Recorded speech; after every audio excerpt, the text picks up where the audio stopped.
Get going. All right. Brian Bogner and Greg Towner here. And what we wanted to do is just take the next few minutes and talk to you a little bit about our views on the stock market. The number one question that we've been getting from folks is, hey, is this just a correction or is this the beginning of a bear market? And we've got a few pieces of information we want to show you.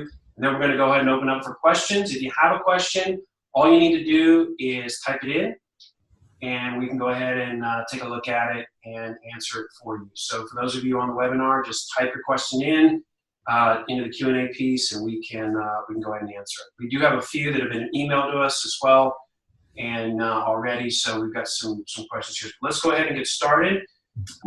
Greg, you want to, whoops, there we go. You want to talk a little bit about this? Yeah, absolutely. I think this is a good place for us to start, Brian. You know, when we get the questions about the correction versus bear market, I think it's important for us to kind of look at the frequency of past corrections. You know, if we look back over the last 400 plus days now, it had been over 400 days that we went without a 5% correction, the longest period in history. But this chart shows us that on the left, 5% corrections happen really on average about 3 or 4 times a year. And even a 10% correction happens on average about once per year. It's been a little less than that since the financial crisis ended in 2009. But what we've seen the last year and a half is not the normal, the low volatility environment. More common pullbacks are normal. So we don't want everyone to think just because there's a correction that it has to be a bear market or has to be something worse than that. Every once in a while that occurs, but much more frequently they're just corrections. Gotcha. So basically we're coming out of what we're coming out of is really abnormal. What's happening right now is actually quite normal. Exactly. And just to kind of reaffirm that, this is a 50-year chart of the S&P 500. So we want to take a long view to show you that here in the long period, things go up. But let's look at the periods that tend to be the worst, those bear markets. Right. Now those gray columns there, those are recessions. Those are when recessions occur, which we don't have any reason to believe, and we'll get into things about the economy later. We don't have any reason to believe that we're either in or nearing a recession. Mm-hmm. That tends to be when bear markets occur. For the most part, all these other dips along the way that are not during recessions are just corrections, and for the most part. Gotcha. So again, that's another factor of why this appears to us at this point it's the normal standard correction, and not something more sinister. All right. I can talk a little bit here. A lot of times we like to say that the real smart money is in bonds, it's in debt. Because when you really compare the stock market to the bond market is way bigger in terms of the amount of money out there. And so one of the things that we look at a lot is, in the bond market, so we know what's going on in stocks right now, but what's actually going on in the bond market, and how we measure that is what we call spreads. So when you think about bonds, right, you've got everything from treasuries, right, U.S. government bonds, you've got corporate bonds, you've got mortgage backs, you've got all these different types of bonds, and they all kind of sit on a scale from least risky, right, the least risk, the lowest risk bond that you can own is a U.S. government bond, to like high yield junk debt, way out the spectrum. So we kind of look at that spectrum, and what we can do is we can measure the difference between those yields between the two, okay? And what that difference tells us is that if it's expanding, that means that there's a flight to quality, meaning money is moving into safer investments and out of riskier investments, and vice versa. If spreads are going down, right, money is moving out of the least risky stuff into the more risky stuff. And so, like this right here, this orange line is a kind of an index of corporate bonds. So this is just kind of everything on the corporate side. So the companies, right, here in the U.S. And then a 10-year treasury, which is probably one of the most liquid, safest investments you can be in, is the black line. And then down here, we have the difference between the two, which, like I said, if you remember back in 2016, spreads were there was a lot of flight to quality back then. But here's my point. Markets dropped, and spreads have been pretty much unchanged. If anything, they've actually gone down a little bit, which tells us that there is not a flight to quality right now, and bond even though interest rates have gone up together, right? If you look here, the rate on corporate bonds and the rate on treasuries have both gone up, but the difference between the two has actually gone down, which tells us that bond investors right now are not too concerned. Even if we go to the next chart, now I say, well, what if we just took the most riskiest bonds out there, high yields, right? These are junk bonds. Again, yields have gone up on high yield, and yields have also gone up on treasuries. But the difference between the two, yeah, it's gone up a little bit, but nothing significant at this point. All right, you want to talk about this? Yeah, sure. This is a chart, so when we think about, okay, are we near a bottom? Have we seen the bottom of the correction? Of course, you always only know that in hindsight, but there's a lot of things we look at. Just one of the many is this one here. This chart at the top is the S&P 500. Mm-hmm. At the bottom is a ratio that looks at the percentage of stocks that are still above their 50-day moving average. And we can see now that last week it got all the way down to 13%, very, very low. If we go back over the last handful of years, we can see at other periods where it got to that level, the market was kind of washed out there. It was oversold. It was due for a bounce, and it was near the end of the correction. But one thing we want to point out is if we go through each of those, particularly where the green arrows are, very rarely was it a V bottom. It didn't just go all the way down, hit the oversold, and go straight back up. Mm-hmm. Corrections take some time to work themselves out. Usually, sometimes it takes a few weeks. It can even take a few months. Oftentimes, there's maybe another retest of the low, or even a little bit of an undercut. Keep in mind that investing and in corrections like this, there's a lot of mental side of it. So there's a lot of give and take back and forth before the final bottom's going to be put in. So there's no way for us to know for sure if the bottom was put in. We like some of the metrics that we saw coming through late last week, telling us that process is probably at least started. Yeah.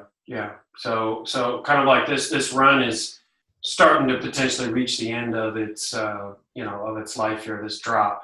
And you could retest where we got to late last week. It could even dip below it.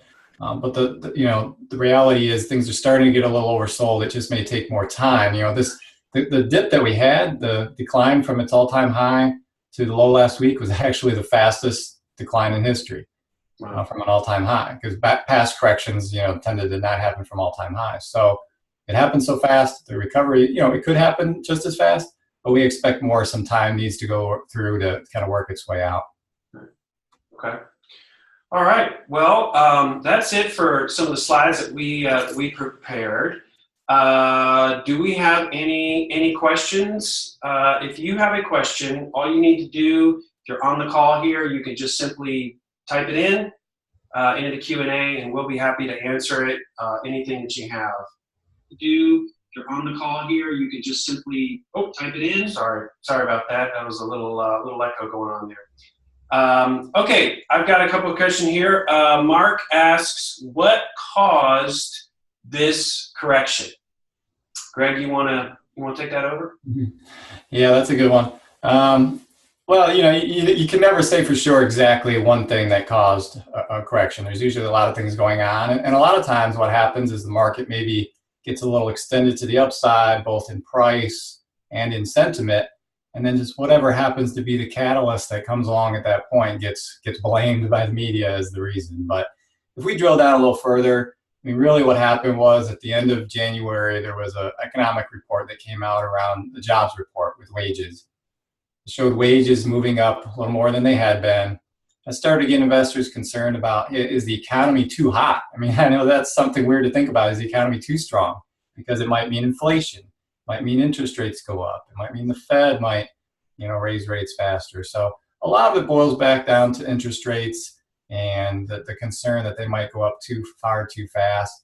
But the reality is the more we dug into that wages report, it looks like there's some distortions there. We'll be interested to see what the next month's report looks like. But really, it's hard to always pinpoint, but it really boiled down to the economy is maybe even getting too hot. And so people are a little worried about what it might do to rates. Okay. I've got another question here from Suzanne. What are your thoughts on the new Fed chair and Fed policy? So as many of you may know, we have a new Fed chair now, and The Federal Reserve's been raising rates. Any thoughts around that? You got anything, Greg? Yeah, I mean, a little bit. I've seen some studies, so Powell is coming in now replacing Yellen, and I've seen some people look back at past times when the Fed chairs changed.